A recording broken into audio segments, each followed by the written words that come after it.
But you know, one thing that Sun Tzu wrote about was no she hostum, know thine enemy. Now, who are we up against? And I want to define that enemy. They are liberals, they are progressives, they are Che Guevarians, they are Castroites, they're socialists, more enemies on this list, Gramsciites, ring anybody's bell? Trotskyites, Maoists, Stalinists, Leninists, Marxists. They're all our enemies. Who'd I leave out? I think I heard that. How about I go to Democratic Socialists? And I'm going to ask you to go to the dsausa.org website and take a look and see what you find there. The Democratic Socialists of America, they are the socialists. There is a game plan on there. That game plan looks suspiciously like President Obama's game plan.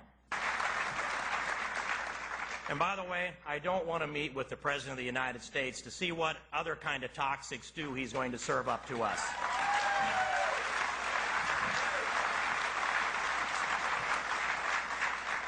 And it is a toxic stew.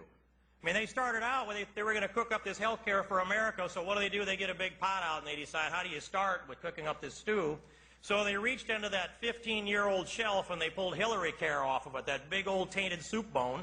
They dropped it down in that pot and started to cook up this single-payer socialized medicine. Then they found out that the flavor was tainted, so they threw a few more things in, thinking they could convince us we ought to eat that. And after all of these months of debate and negotiation, it comes down to this. If you start out with tainted stew, there is no part of it that Americans want.